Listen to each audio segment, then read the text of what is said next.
Hello, 7th grade. Today we start a brand new unit. I was pretty happy with the test results. Some of you showed mastery of a lot of the content that we covered the first 3 to 4 weeks.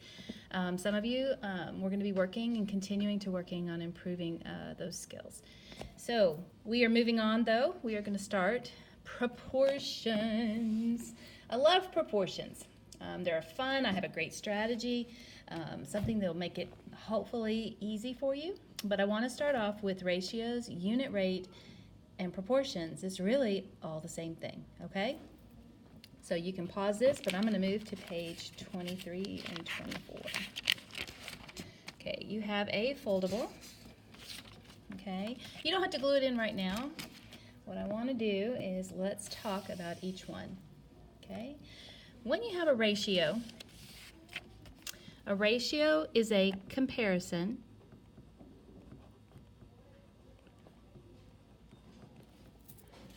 of two or more numbers, right? You commonly hear the teacher, oh, it's a ratio of 1 to 2.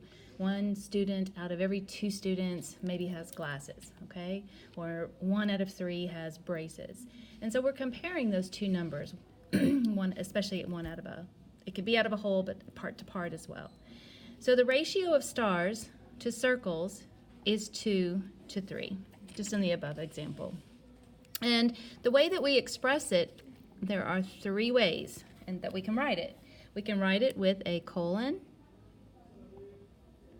Okay, for example, 2, like the above, 2 stars to every 3 circles. We can also verbalize it with the word 2. I can say 2 to 3. And a lot of you are like, Ms. Kowalski, we did this last year. Yep, you did. That's why I'm going to go quickly through this. By the end of the lesson, we are doing proportions. We are only going to spend 1 day on it, okay? And you can also write it as a fraction. And a lot of you knew this when we were converting a fraction to a decimal. A lot of you understood that the fraction, for example, 2 to 3. All right. We can also have a rate. Okay? A rate is a ratio. It's a special kind of ratio comparing 2 different numbers. Wait a minute. Comparing 2 numbers with different unit rates. No? Not sure what they were asking for here. I apologize, and I'll fill you in. But basically on a ratio that is a unit rate, when you, for example, if you're driving 100 miles and you do 2 hours, that equals 50 miles per hour. Okay? So a unit rate tells the rate in lowest terms or the amount for 1. You're looking to find, per hour, per mile, per unit, per dollar, per second. You always want the denominator to be a 1, okay? And last but not least, we have a proportion. A proportion is actually an equation. Yep. And it shows that 2 ratios are equal.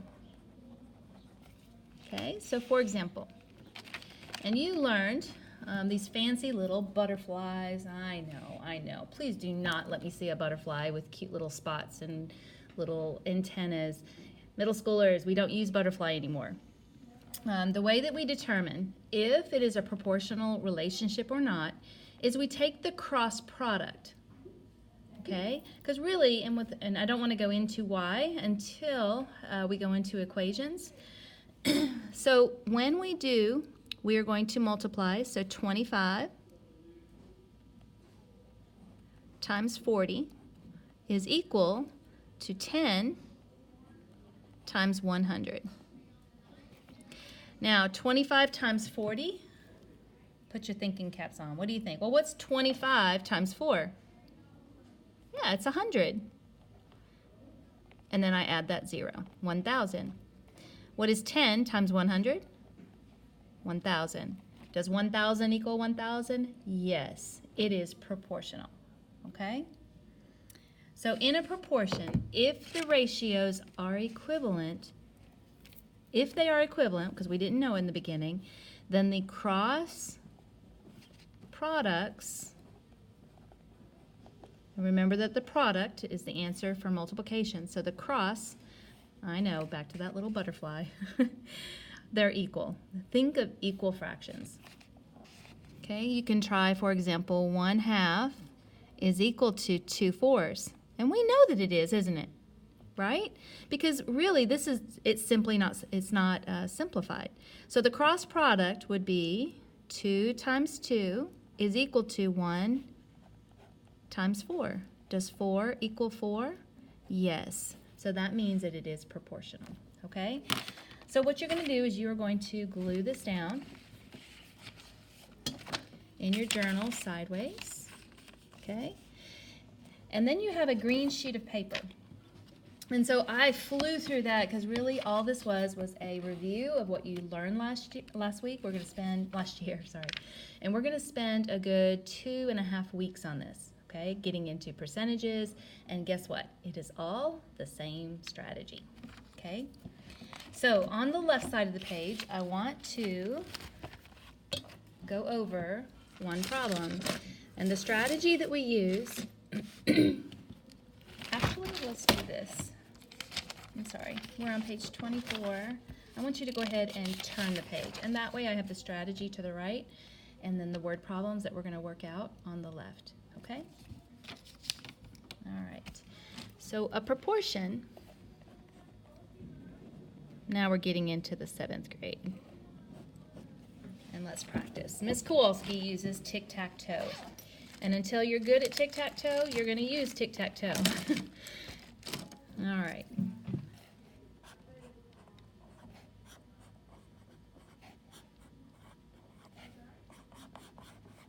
Different teachers use different things. I like tic-tac-toe, and the beauty is we're going to use it for probably 6 weeks. Everybody knows a tic-tac grid. Tic-tac grid, okay? Last year, you put the words here, right? And then what you know and what you do not know. All we do is you're going to have ratio number 1 and then ratio number 2.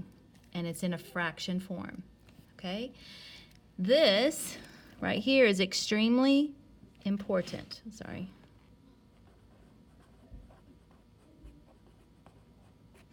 Okay? So I'm going to pretend that we have how many students. I'm going to put a total here. Total number of students is going to be 680 students. Okay?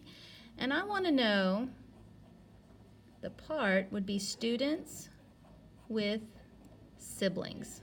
So at Lake Air, we have 680. But I also know that I have a ratio number 1 that says that for every 10 students at Lake Air, 6 have a sibling, okay? And I want to find out, so how many total students have a sibling at Lake Air? And all we're going to do, that's right, so this was ratio number 2. And then when you get really, really good, you can narrow it down to a 4 square, which is a cross product. Please make sure you put your labels.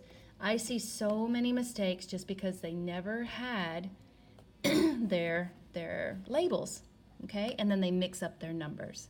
So please, please, please, it's extremely important. Now, one thing that I love about the tic-tac-toe board is you can always reduce numbers, vertically or horizontally. Okay, you reduce. Guys, please reduce. You do not want to work with big numbers because that's how accidents or mistakes happen. Okay? So, the purpose of reducing is I do not have to work with big numbers.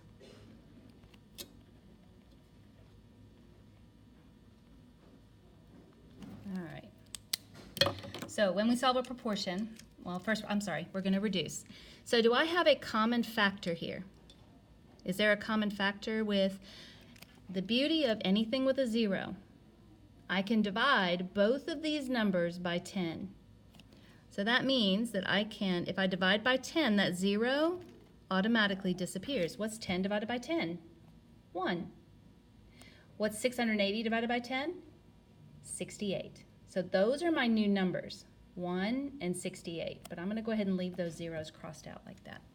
So when we solve a proportion, we are looking for the cross product now.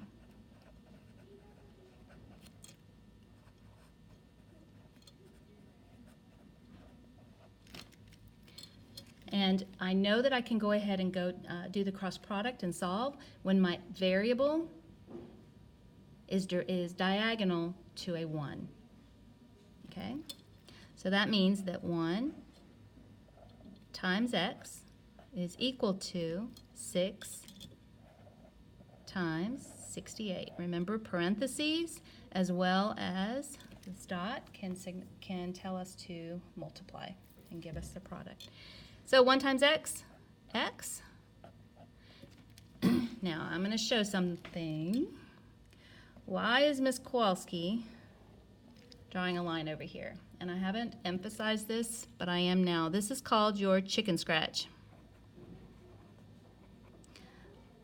I was so grading your test. It was crazy. You had work everywhere.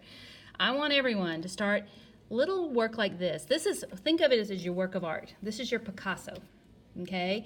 Do not mess up the Picasso. You want exactly what you need when you're working on your problem. Chicken scratch is when you're doing some numbers. Oh, what was 8 times 6? What was 10 divided by 2? So here, I'm going to do my chicken scratch, going over 68 times 6, 6 times 8, 48, carry your 4, 6 times 6, 36 plus 4 is what? 408. Now I'm going to take my answer and put it over here.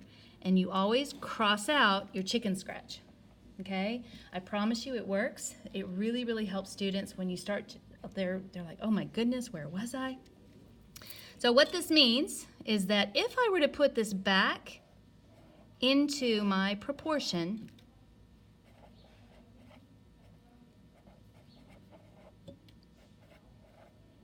right? I'm going to leave the labels out. This was number 1, this was number 2. And a lot of you guessed it. If you were to multiply this times this and this times this, they would be equal. And I'm going to let you find out. And it should be equal. Okay?